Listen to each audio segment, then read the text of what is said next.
Okay, as was just said, I will open a museum in Berlin.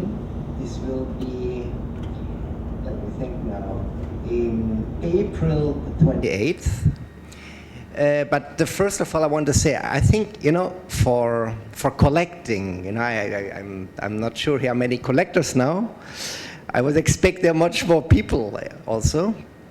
It's very important you are a passion collector. This is the absolute essence to create a collection of significance, I would say.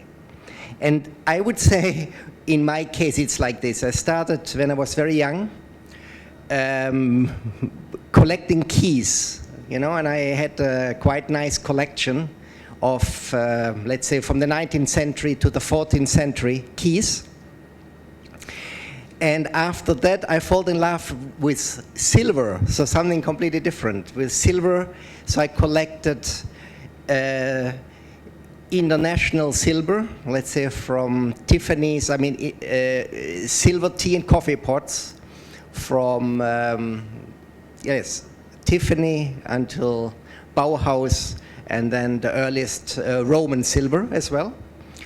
And after that, I was always very interested in contemporary art, and I collected contemporary art, but also I think you need always you have to meet the right people in life. So I was friend with some important artists, and they introduced other important artists, and yeah, so slowly I was forming a collection of contemporary arts. I started with works on paper, but then also later other things. And well, after that, I am just thinking now. Yes, I did some. I curated shows, and I was the first who did juxtapositions in Europe. I juxtaposed.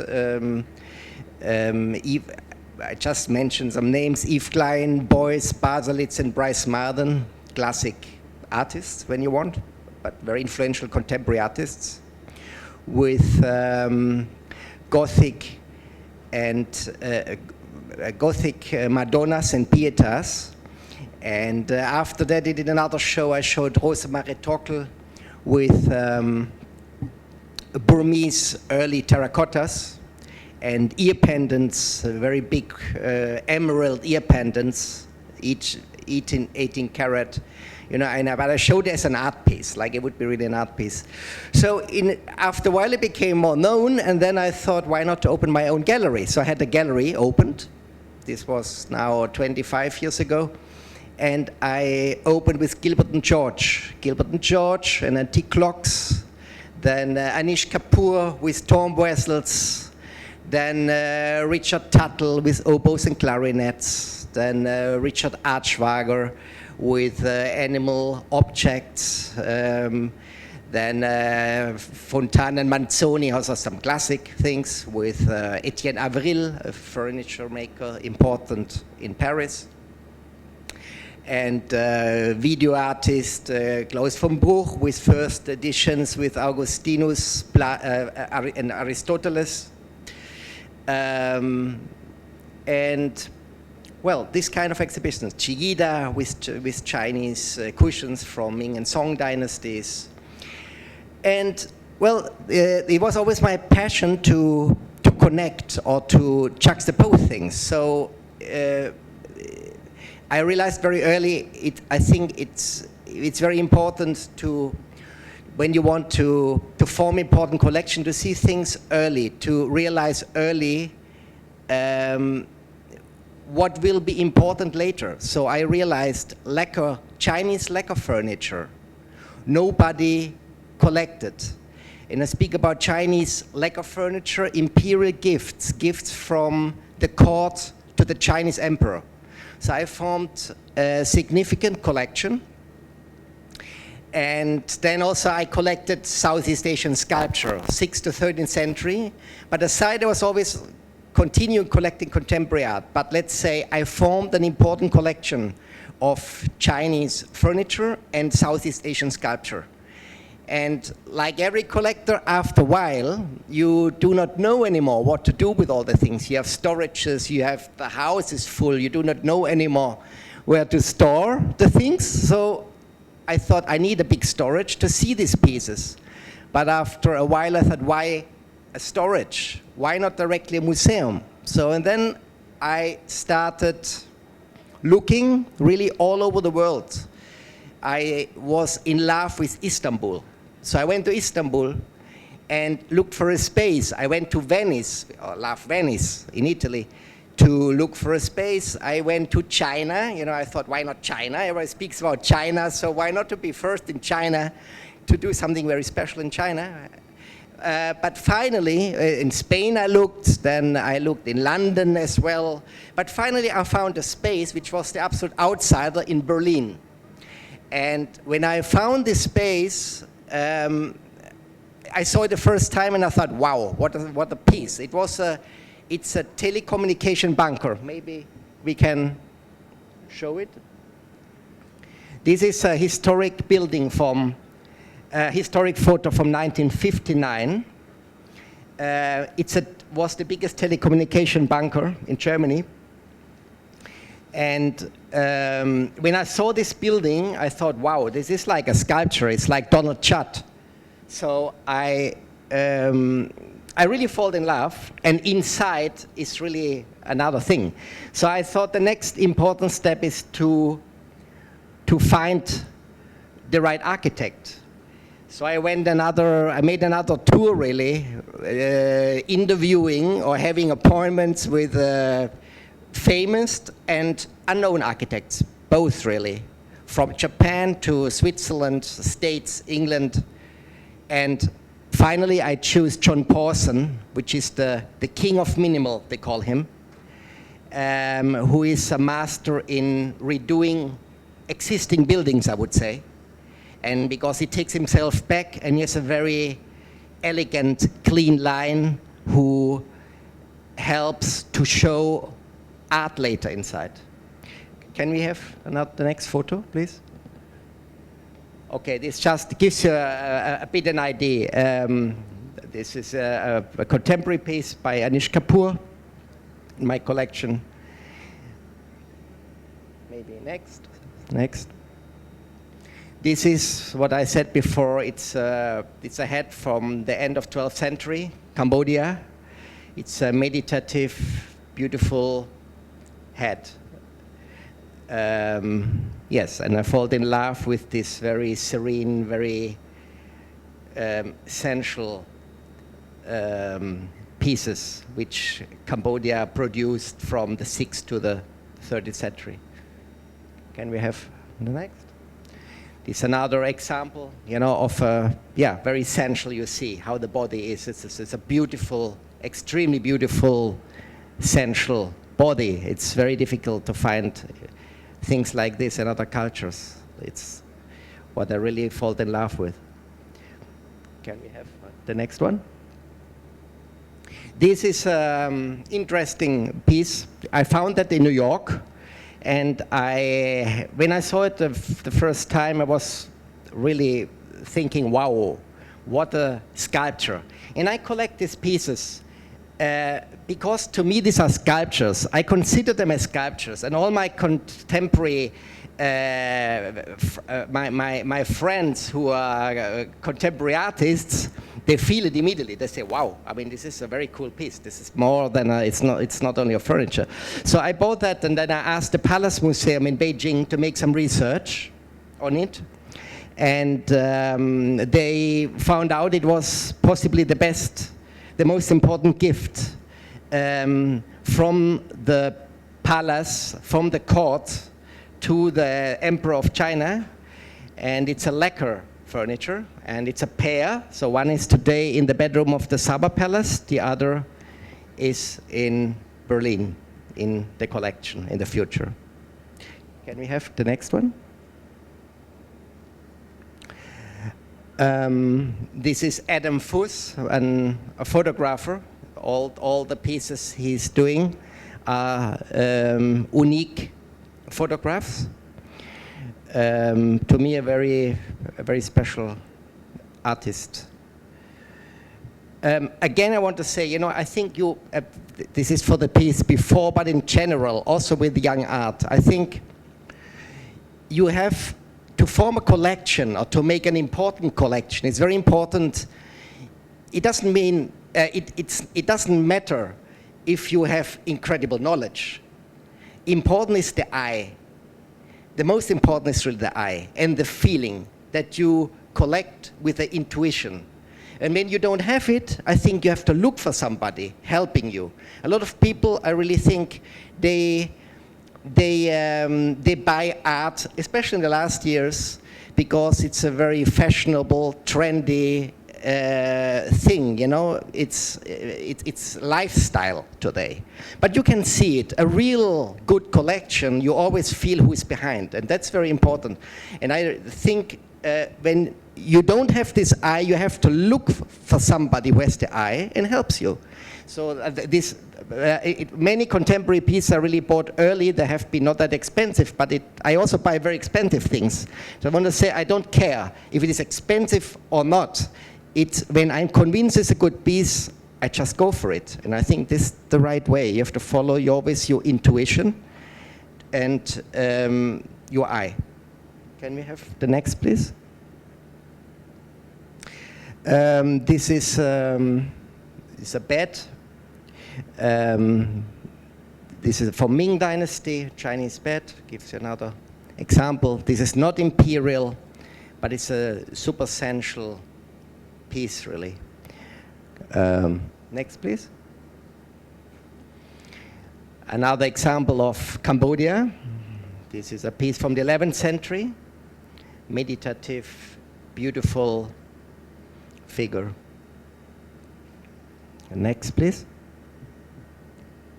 Here you see where the museum will be located. It's really in the center of Berlin. And I think it's also important that people who have not so much time, that's very important when a museum is done, I think, the location. There are museums you have to go very far, and many times, me, for example, I love to see great shows, but many times I don't just have the time, you know. So I think it's very helpful. It's well located, wherever it is in whatever country it is, that people who have little time can also see it when they come in the town. Can we see the next? This is the building from the other side, and the building is located on a canal. And it was before we renovated it. It's kind of a facade. It was painted in a color, but we took it off. I mean, this is just an old photo from the very beginning. Can we have the next, please? It's inside. You get a bit of feeling. We kept it inside relatively. I mean, of course, we cleaned it with the graffiti. We tried that it fades away, but it's also part of the time. And it contrasts very much my collection, because I think, for me, what was very attractive for Berlin is a more rough city. And my collection is a very elegant collection, beautiful, sensitive pieces I have. And the contrast with Berlin and this bunker is very attractive. The pieces will be seen completely different. Even the antiques, the pieces who are thousands of years old, look very contemporary in the contrast, in the way how I will install it. Can we have the next, please?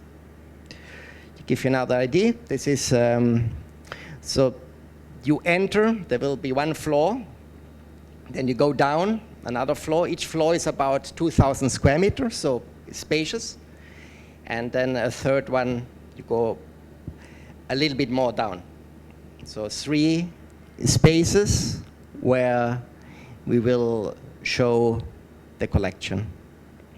And we also have a temporary little space to have the opportunity to show whatever, as long as it's quality, and I think it's worth to show it to people. Next, please. Thank you. Okay. See you in Berlin.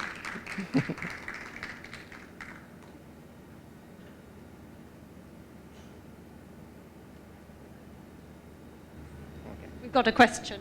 Thank you. Did you keep your collection of keys, and did it break your heart to sell it if you did? The only thing I didn't keep was the key collection. All the other things I still have. Unluckily, I regret it. But with this first whole collection, I bought one significant silver teapot. It was very expensive. I need all the money, and I was very young. So, you know, sometimes you have to also sacrifice. I sacrifice sometimes things to do something better. Thank you. Any more? Just come around here.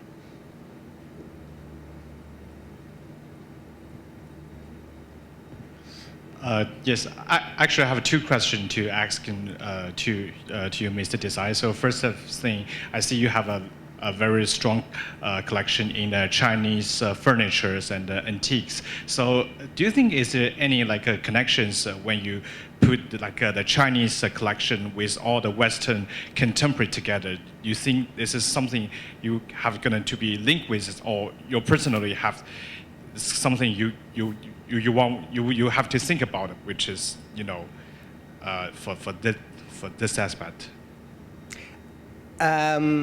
Yes, I mean, I don't want to tell you now with what, but I juxtapose it again. I will have contemporary art around, which I think is a very interesting aspect to show these Chinese pieces with the contemporary art I will choose. And I have in fine doses. You know, I think it's always important not to have too many things, and this is what I will try. I prefer to change after a while the collection, but I never like when museums are too full.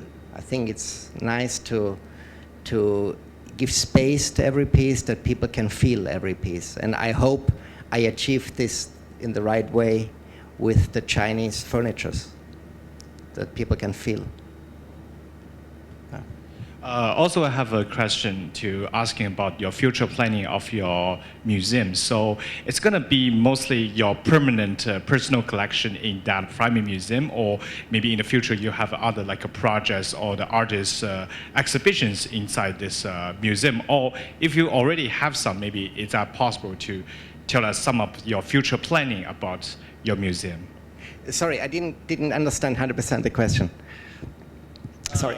Maybe I just simplify that. I mean, maybe can you tell us something about your future planning about your art museum? Maybe you're gonna have some future exhibitions or projects inside this museum.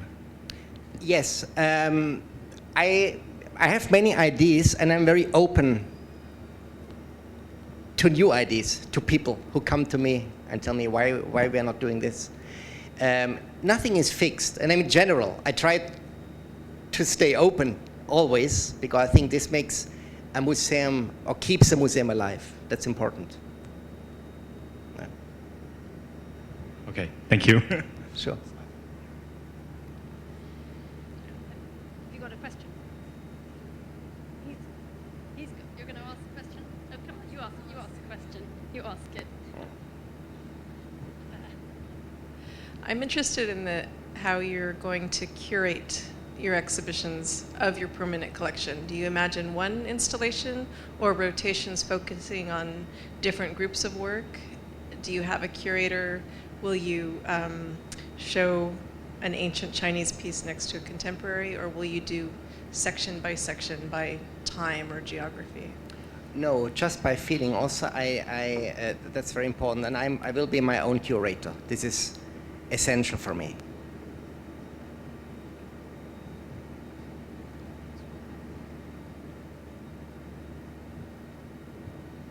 Good afternoon, and thank you very much for your story, really. And my question comes from the collector's background. You have taken us through a collector's journey. And you have started collecting keys, and you basically were collecting different art pieces from different time frames. you know, from different time backgrounds, from different geographical locations. I'm just wondering today, after all this long time journey, as a collector, do you still brainstorm and get excited about new ideas of new items, collectible items that might represent our today's world, or, you know, the current changes, what the world is going through? So this is more of a personal collector question, really. I still get completely excited about, I love beauty. And in the last years, let's say, especially in contemporary art, beauty was something negative. But I love beauty, and I see beauty in many things. And when I see quality in a piece, whatever, it can be antique or can be contemporary, it excites me completely. And I get, you know, it's really, I go into the piece and I really feel it, try to feel it fully. And when I am so convinced, then I have the wish to have it, that I have it around me whenever I want. I think it's a privilege when you can have it, you know? Kind of to feel it in quiet moments, alone. This is the most beautiful, or to share with some people. I have only very few people who have, let's say, who appreciate deeply, but it's beautiful. When you have a handful of these people, I think it's a lot, when you find them in your life. Thank you very much. That's nice. Thank you. Okay. Well, thank you once again for sharing your insight into your vision of your museum. I think we all learned a great deal, as I've said before. And, well, thank you very much. Okay, thank you.